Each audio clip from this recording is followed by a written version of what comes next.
Yo definitivamente sigo insistiendo que el MES juega un papel muy importante y sí comparto lo sostenido por muchos colegas, cómo es posible que 471 millones se esté fraccionando en 8 cuotas y no pudiendo cancelar en una armada completa para que pueda tener una sostenibilidad de alguna manera de salud.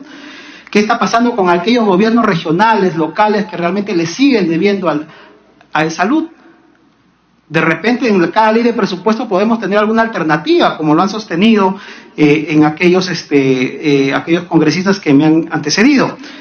El diálogo es la mejor solución, presidente, pero sí, de verdad, siendo confrontacional, pateando el tablero y faltando respeto a este Congreso de la República, no llegamos a nada. Muchas gracias.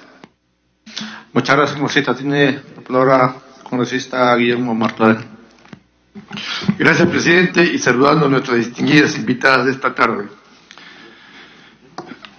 Presidente, creo que para nadie escapa que el sector salud es uno de los sectores más importantes que tenemos en el país, por no decir el más importante. Sabemos, pues, presidente, que la salud no espera, la salud tiene un componente adicional de los otros sectores que tienen la emergencia o la urgencia. Y definitivamente, pues, estos dos componentes hacen que sea prioritaria la atención que le demos al sector, especialmente cuando la salud pública del país está prácticamente centrada en dos canales. Uno, MINSA, que para qué hablamos del MINSA, porque sabemos cuál es la situación real que tienen los hospitales del MINSA, y el otro canal es salud, que es una institución de salud pública que definitivamente, pues, tiene una calidad de atención, de posibilidades y de satisfacción a los enfermos mucho mayor que lo que puede tener la atención pública en el MINSA. Pero definitivamente, pues, esto ¿cómo se logra? ¿Cómo se mejora? Simplemente con plata, con presupuesto, con fondos. Y eso es lo que hemos venido reclamando, y escuchamos hoy día a la señora presidenta de Salud, lógicamente, su incomodidad, su disconformidad por la última ley aprobada en este Congreso. Pero bueno, es verdad que si no tenía proyectado o esos ingresos, ya que hoy día ya no van a ingresar a las arcas de salud, tiene que preocuparle, por supuesto que sí. Más aún cuando sabemos de su interés o se perciben de alguna manera ya su interés y sus acciones que se están tomando de corrección, y que salud está generando nuevas expectativas de calidad de servicio. Escucho y se ve que en el Rebagliati se han implementado proyectos como el puente entre emergencia, como las salas de operaciones, etcétera, que estaban proyectos postergados y que eran necesarísimos y que los han puesto en pocos meses a trabajar. Entonces, importante, pero, presidente, una interrupción del congresista Tapia. Tiene la interrupción el congresista segundo Tapia. Sí, solamente pequeño, presidente. Se habla de que, un cuadro figura de salud, de que en auditorías se estaría programado para este año 2018 1.725.000 y en consultorías 3.823.000, total 5.548.000. Entonces, quisiéramos saber, dadas las circunstancias en que vivimos en salud, en lo que se debe gastar verdaderamente, si en el marco de la austeridad debería, pues, contemplarse la eliminación de esta consultoría de auditorías y dedicarlo realmente para atención directa al paciente, ¿no? Gracias, presidente. Concluya con esta. Presidente, me pide una intervención, colega Domínguez. La palabra Gracias, presidente. Solo una pregunta breve. Quisiera saber por qué motivo se ha modificado el ROP de salud. Se realizó en febrero del 2018. ¿Cuál fue la motivación? Si existe algún informe técnico. Muchas gracias, presidente.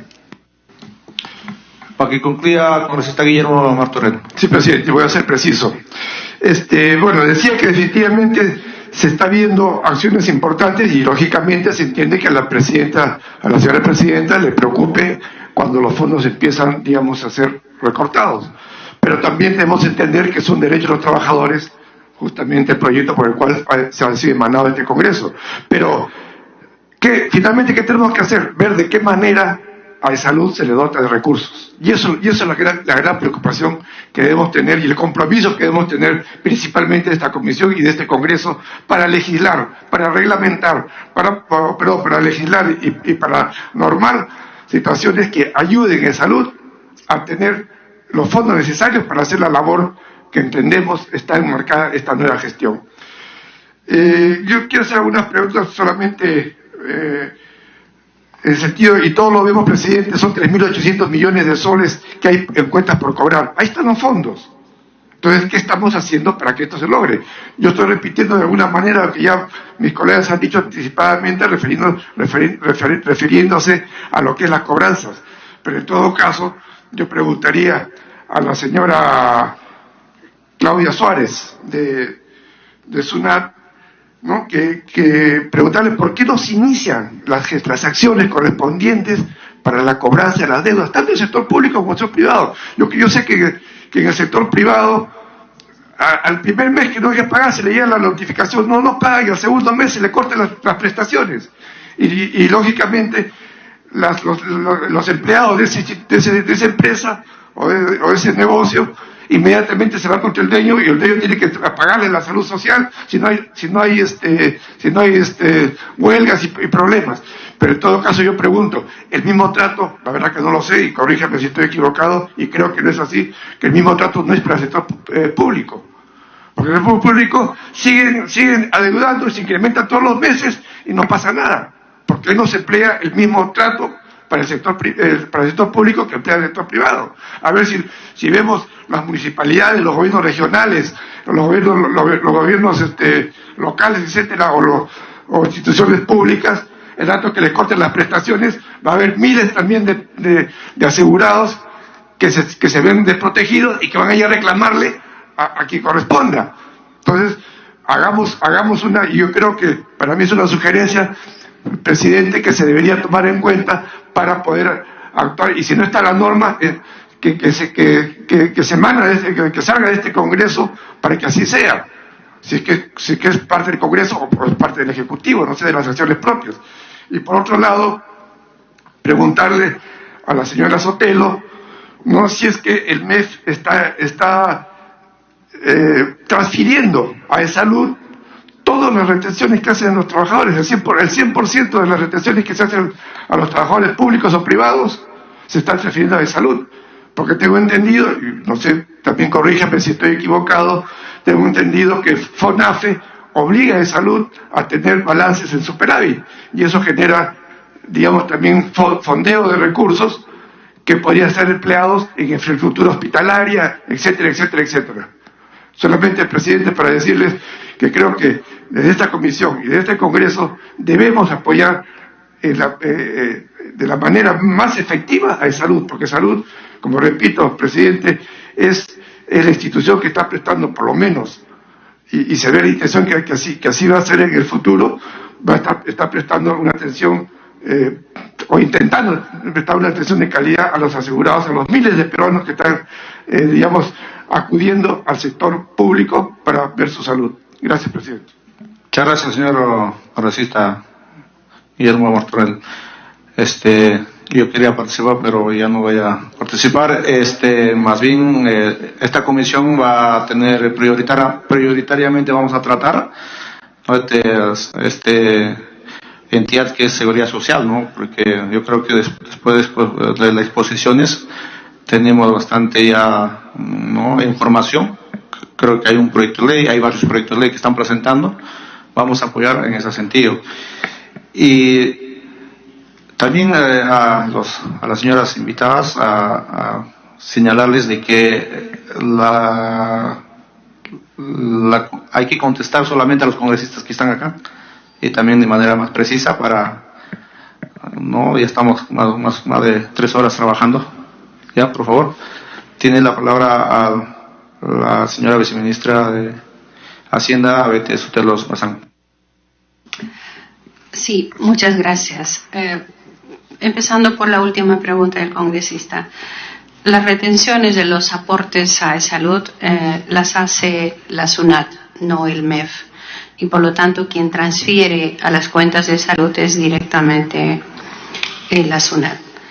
Sobre las otras preguntas que hicieron de cuánto es el importe que adeuda el MEF y dónde nace esta obligación que se está pagando según los términos establecidos en un decreto supremo. Según el pago de obligaciones tributarias, las detracciones que maneja la SUNAT, incluyó en transferencias al Tesoro Público determinados montos, dando cumplimiento al TUO del Decreto Legislativo 940. Porque los contribuyentes incurrieron en algunas infracciones, ¿no? La señora Suárez podría darle más explicaciones sobre eso, pero entonces una vez que la SUNAT observa que se han subsanado esas infracciones, le dice al Tesoro Público el monto que hay que devolver es 1.065 millones de soles. Ese monto a devolver no es solamente de salud, sino hay otras devoluciones que había que hacer. Para devolver esta obligación se emitió una ley. O sea, el Tesoro Público no podría proceder así nomás a retirar los fondos del Tesoro Público. Entonces, la ley 3519 autoriza que el MEF devuelva ese dinero y dispone que se haga conforme a las capacidades de la caja fiscal. Y los 1.065 millones, de los cuales la deuda con salud es 468 millones, evidentemente no es posible a la caja devolverlo en una sola armada, porque el presupuesto es algo rígido, es algo que está distribuido y se estimó conveniente, necesario, y se fraccionó en 4 años, ¿no? Eso es el decreto supremo que está aprobado, el 410, y esas cuotas sí se vienen pagando conforme al cronograma establecido. Eso sería las preguntas que se le hicieron al MEF.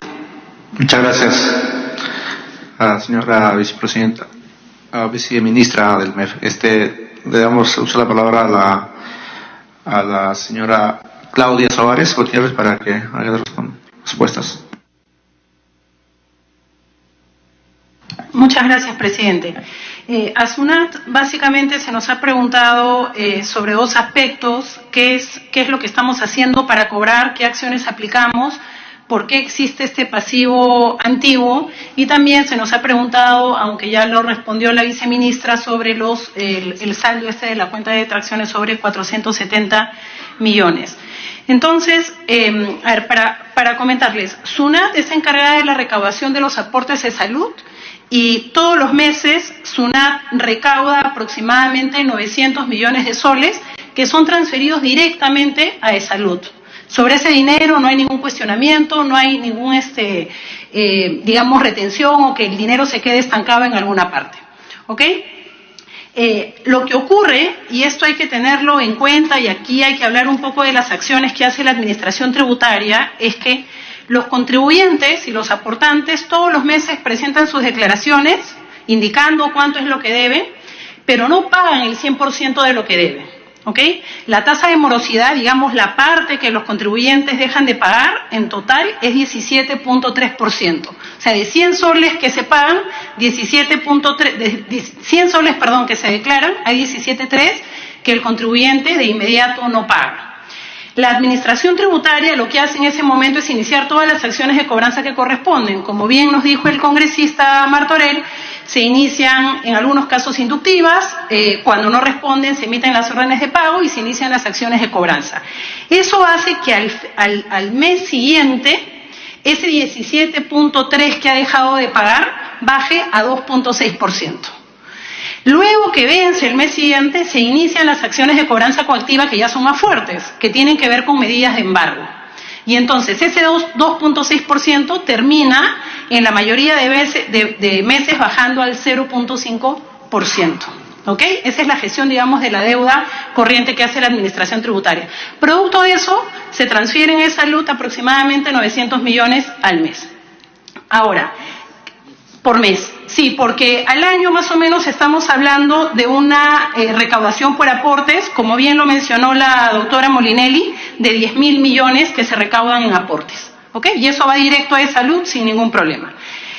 El problema que tenemos es el pasivo que está trazado y del cual se ha hablado, y vale hacer también una aclaración. La doctora Molinelli en su presentación efectivamente habló de 3.800, pero aclaró que de esos 3.800, 2.500 millones correspondían a deudas tributarias y 1.300 corresponden a deudas no tributarias, sobre las cuales la administración tributaria no tiene facultades para gestionar. Sí tiene facultades para gestionar sobre los 2.500. Ahora, de esos 2.500 podemos dividir la deuda en dos grandes grupos. Un gran grupo es deuda muy antigua, deuda que viene del IPCS, como mencionamos al inicio en la presentación. Y hay mucha de esa deuda que, como es anterior al año 99, se ha incrementado en intereses. Y hay otro grupo, que es menor, que corresponde a deudas, y esa es básicamente las deudas de los privados, que han sido originadas por fiscalizaciones que ha realizado la administración tributaria y respecto de las cuales el contribuyente no se encuentra de acuerdo. En algunos casos sí se encuentra de acuerdo, ha pagado y eso se ha transferido a salud, y en otros casos no se encuentra de acuerdo y se encuentra en impugnación. Y evidentemente esos procesos siguen su curso normal. Y si nosotros ganamos como administración tributaria, recuperamos la deuda porque nosotros podemos trabar medidas cautelares, las trabamos de inmediato y ejecutamos la cobranza. Es importante aclarar que del monto de los 2.500 se considera de difícil recuperación porque ya se han agotado las acciones de cobranza coactiva respecto de 1.300 millones de soles. Y hay deudas, en muchos casos, que están en procesos concursales, como varias de las deudas que se han mencionado acá, y la administración tributaria se encuentra atada de manos para poder ejecutar alguna medida adicional. Pero lo que sí les puedo decir, y ténganlo por seguro, que cuando la administración tributaria tiene una deuda por delante que tiene que cobrar, la va a cobrar de todas maneras. Y si el contribuyente tiene activos sobre los cuales la administración pueda trabar el embargo, traba esos embargos. Por último, queda la deuda, de los 400 millones que se encuentran en el programa y que han sido recogidas por el Decreto Supremo. En algún momento se mencionó de por qué SUNAT se había agarrado ese importe. No es importe que SUNAT se haya agarrado. Esos 470 millones, que son parte de los 1.000 que mencionó la viceministra, se originan de la siguiente manera. La administración tributaria hace muchos años, en realidad mediante ley, y luego se reguló esto mediante Decreto Supremo y resoluciones que sacó la administración tributaria, se estableció un mecanismo de detracciones. Ese mecanismo de detracciones originalmente se establece para asegurar que en sectores informales se pueda pagar el IGB. ¿Ok? Entonces, respecto de las operaciones grabadas con IGB, lo que se hace es, el pagador le detrae, el proveedor del servicio, detrae un importe y ese importe lo deposita en una cuenta en el Banco de la Nación. ¿Ok? El día de hoy, con esa cuenta en el Banco de la Nación, lo que hace el sujeto al que se le ha detraído, porque esa cuenta está a nombre del sujeto, lo que dice el sujeto es cuando presenta su declaración, yo presento un IGB y debo un IGB de 10, de mi fondo que tengo ahí plata, por favor apliquen 10. Presento de salud y de eso que tengo de salud, apliquen esos 10. Así es como funciona en términos generales. Pero lo que ocurre también es que la ley dice, y la ley habilita esto, es cuando el contribuyente incurre en determinados comportamientos que se consideran negativos o nocivos, ese dinero la SUNAT lo transfiere al Tesoro Público, sin que el contribuyente todavía haya hecho una aplicación. ¿Ok? Y lo transfiere. Por ejemplo, ¿por qué? Porque el contribuyente incurre en infracciones, no presenta declaraciones, está omiso al llevado de libros, etcétera, etcétera. Entonces, SUNAT agarró parte de ese dinero de los contribuyentes y lo transfirió a Tesoro Público. No lo podía transferir en ese momento de salud porque en realidad nadie había identificado esa deuda con el salud. Posteriormente, producto de fiscalizaciones o declaraciones que presentan los contribuyentes, se asocia ese dinero y se dice, ese dinero se atribuye una parte a salud, una parte a otros organismos o a los organismos que correspondan. Y es por eso, digamos, que el dinero se quedó en el Tesoro Público. Como bien ha explicado la viceministra, luego se necesitaba de una ley para poder hacer las transferencias correspondientes, ¿no? Entonces, lo que sí me gustaría que quede claro en este punto es que en realidad SUNAT nunca mantuvo esos 470 millones dentro de sus cuentas y dijo, esto me lo quedo yo, lo voy a utilizar yo. Eso no existió. ¿Okay? Eso. Muchas gracias, presidente. Muchas gracias, señores congresistas. Muchas gracias, señora Claudia. Le damos la palabra a la señora presidenta ejecutiva de Salud. Tiene la palabra. Sí. Muchísimas gracias, señor presidente, señores congresistas. La verdad es que me voy bastante satisfecha porque he escuchado atentamente cada una de las intervenciones y yo creo que esta reunión ha valido la pena para sincerar información que creo que no era de conocimiento público respecto a la situación de salud, ¿no?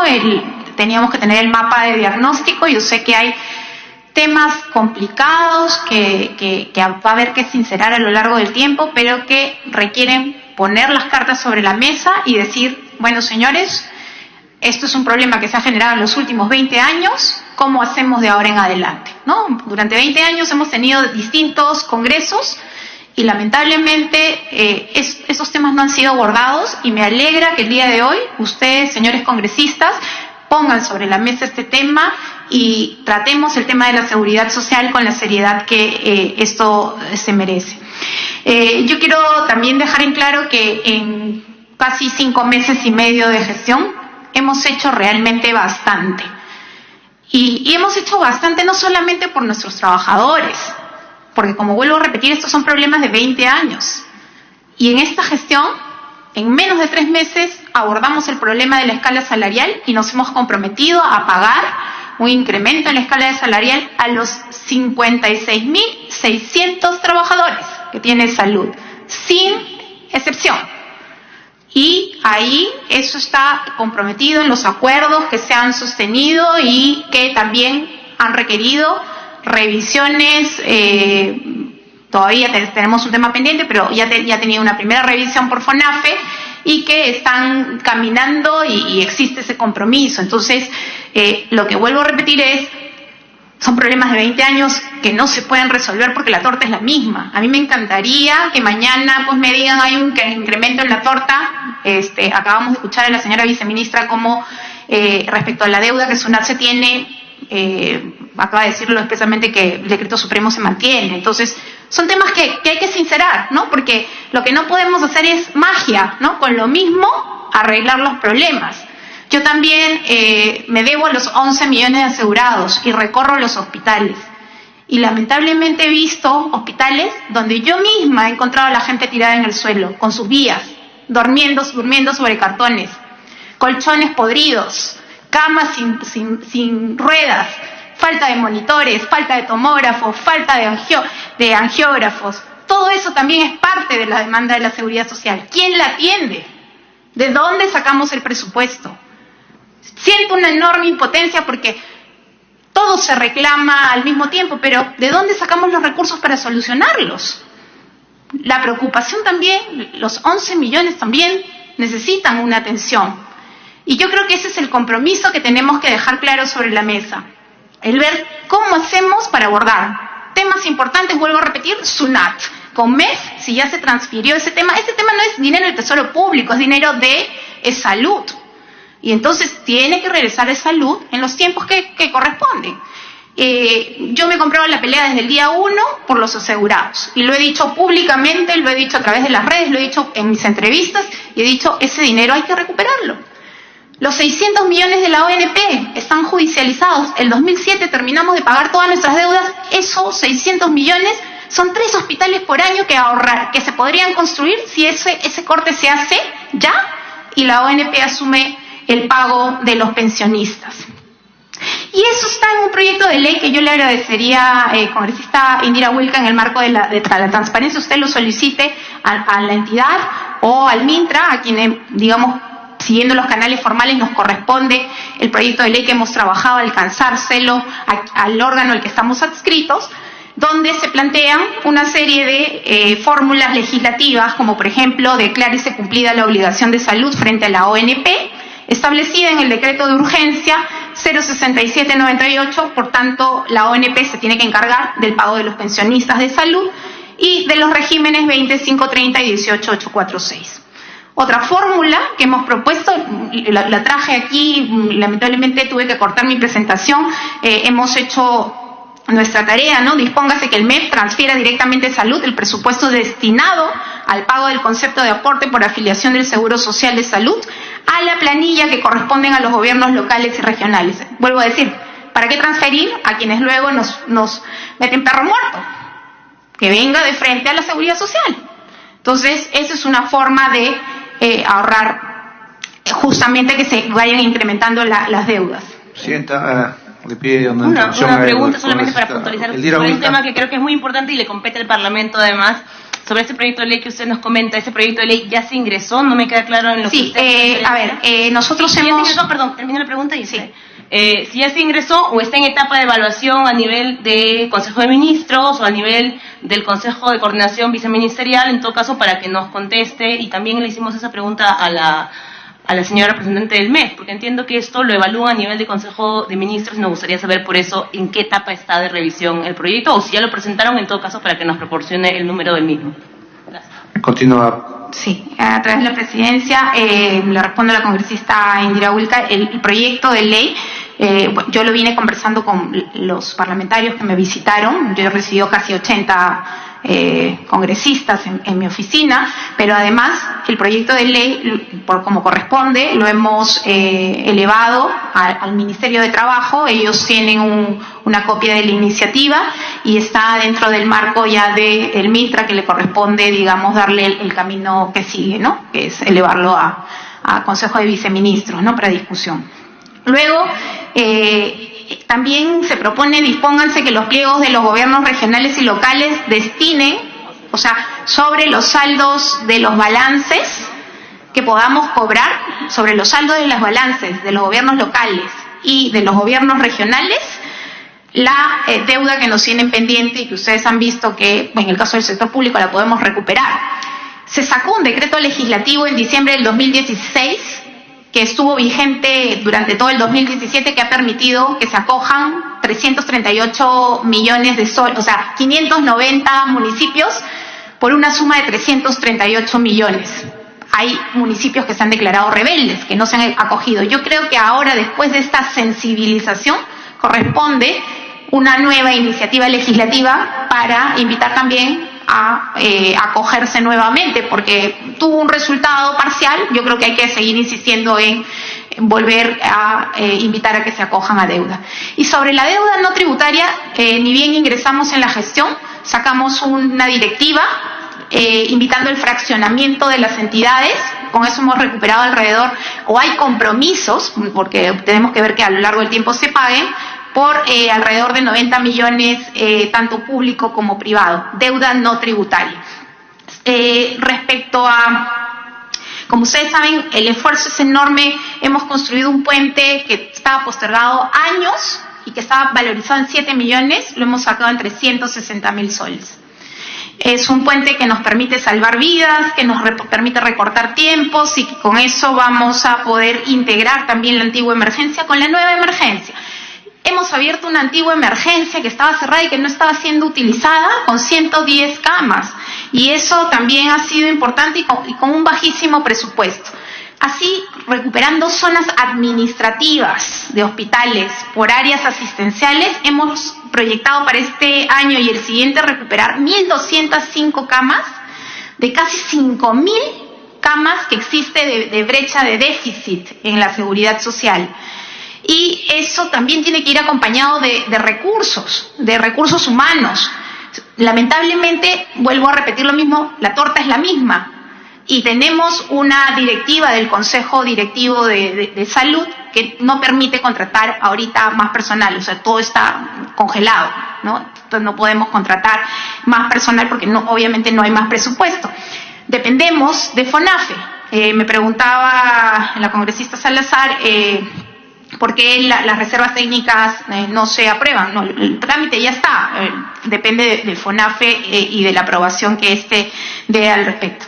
Sobre el congresista Lescano, yo le agradezco también su pregunta. Sí, efectivamente, el tema de las IPRES y las contrataciones ha sido un problema que hay que revisar. Lo que nosotros hemos planteado, porque la brecha de infraestructura existe, o sea, los hospitales no se construyen de la noche a la mañana, demoran entre 3 y 4 años. Y la población ha crecido en casi 30%, entonces ha habido que contratar clínicas para poder atender el exceso de demanda. Sin embargo, nosotros hemos revisado los contratos y hemos incluido indicadores de cumplimiento, digamos, de fiscalización, pero también de supervisión para una mejor atención en la calidad. Por ejemplo, suspendimos un contrato en Piura con una empresa de hemodiálisis que estaba cobrando por pacientes muertos, facturando. Iniciamos el corte, porque eso es una falta grave, le está robando el Estado, ¿no? Y tenemos una demanda penal y una demanda civil contra los que resulten responsables, y se decidió cerrar esa clínica, esa IPRES. Igual, ¿no? O sea, estamos siendo muy exigentes con el monitoreo de indicadores. Hemos establecido a través de una directiva la aprobación de casi 30 indicadores que nos van a permitir rankear a cada una de nuestras entidades prestadoras de servicio de salud. Lo que nosotros queremos cubrir es la emergencia, cubrir la hospitalización, el tema de monitorear las cirugías, monitorear la farmacia, monitorear la programación de las colas. Y todo eso ya está aprobado en una directiva y nos va a permitir justamente tener en el ranking quienes están mejorando y quienes están no han mejorado a pesar de los cambios que se están haciendo. Hemos sacado una simplificación administrativa en los subsidios. Hemos sacado el subsidio cero trámite, hemos comenzado con la lactancia materna. Una madre que daba a luz se demoraba en promedio entre 30 y 60 días para cobrar sus 820 soles de lactancia. Hoy lo puede hacer en 72 horas. O sea, el trámite lo hacemos en el mismo hospital, la obstetra ingresa la información a través del registro de salud en línea de nacido vivo, es decir, el Estado pues tiene interoperabilidad, a través de la plataforma de interoperabilidad se puede enlazar con RENIEC y no tiene que pedirle a la madre que venga a hacer el trámite si la información la tiene el propio Estado. Entonces, eso es lo que hemos hecho con la colaboración y el equipo que tenemos de obstetras.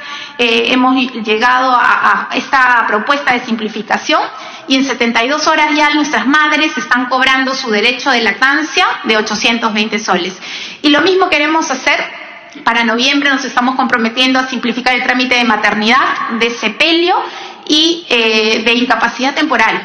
Pero además, esta simplificación de cero trámites trae reducción de ventanas de corrupción, porque ya no van a haber suplantación. O sea, la obstetra que llena el dato del nacido vivo, lo llena en sala. Entonces ya no hay esos trámites que podrían tener filtraciones o suplantaciones que pueden terminar generando pérdidas a la propia seguridad social. Luego, en el caso de... bueno, les hablé del decreto legislativo, nosotros sacamos una directiva para la deuda no tributaria. Hemos reducido las delegaciones de compras, porque las delegaciones de compras terminaban generando derroche de recursos. Las delegaciones de compras lo que hacían es que cada hospital termine comprando hasta 3 veces más por encima del valor. Eso ahora se ha restringido y de hecho la compra corporativa es un tema que estamos impulsando junto con la subasta inversa para poder usar de manera más eficiente los recursos de salud. Hemos aprobado una directiva de no uso político de salud, ¿no? Y también se ha hecho un pacto ético donde se trabajan las fichas técnicas de manera socializada para comentarios de los postores, para que después no exista quejas respecto a que están direccionadas. Esas fichas técnicas se publican, se reciben comentarios, luego se recogen, el órgano técnico recoge las características y se vuelven a publicar.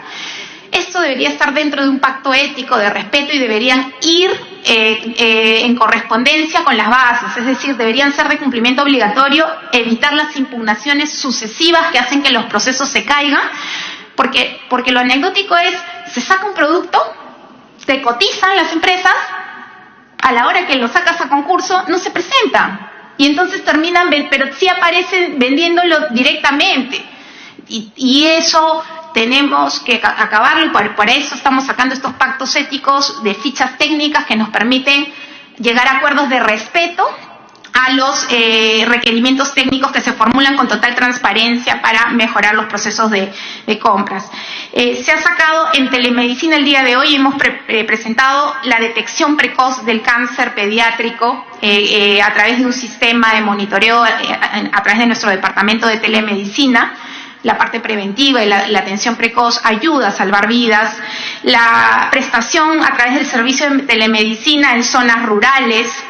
Estamos trabajando ya un piloto para llevarle a los pacientes de la tercera edad su medicina a domicilio. Para los pacientes postrados que no pueden levantarse, que necesitan su medicina todos los meses, ya estamos trabajando un piloto en el Cono Norte que ha dado bastante frutos de satisfacción. Hemos recogido encuestas de las personas aseguradas. Y realmente eso es una atención que se merecen nuestros adultos mayores respecto a la necesidad de contar con sus medicinas a tiempo. Se han abierto canales digitales también de atención para comenzar a atacar el tema de las colas. Se ha creado una atención vía web y vía apps, ¿no? Un dispositivo.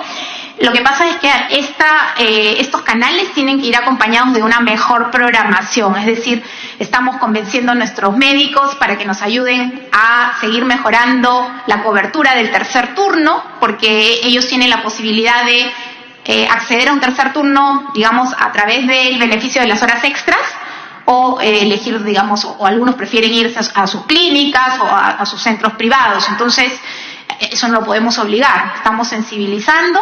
El tercer turno se ha ampliado, tenemos proyectado un crecimiento en las atenciones de casi 15% al cierre en tan solo 6 meses. Las cirugías también se han incrementado en casi un 10%, y la idea es a fin de año seguir con el desembalse de atenciones de cirugías. Y también estamos liberando camas un poquito más rápido con las altas precoces, pero siempre eso requiere de un monitoreo continuo. Respecto a la auditoría que preguntaba el congresista Tapia, me informan que esto corresponde al pago que se hace a la sociedad auditora seleccionada por la Contraloría General de la República para hacer la auditoría de los estados financieros. Y también eso me lleva a un segundo tema, congresista Lescano. Las fuentes oficiales son la memoria anual y los estados financieros cuya obligación tiene la entidad de aprobarlas todos los años. Nosotros acabamos de aprobar hace unos días los estados financieros y eso se publica en la web. Esa es la fuente oficial. Luego, en el caso de las empresas sancionadas por hemodiálisis, congresista Lescano, yo quiero comentarle que nosotros hemos, luego de que Indecopi sancionó a pedido de la entidad a más de 31 empresas que brindaban servicio de hemodiálisis concertando precios, nosotros hemos iniciado la demanda penal y la demanda civil. Y el problema en el país es que no hay suficientes centros de hemodiálisis. Nos encantaría cerrarlas y poder contratar una nueva oferta, pero tenemos que también tener cuidado con la atención, no descuidar la atención a nuestros pacientes.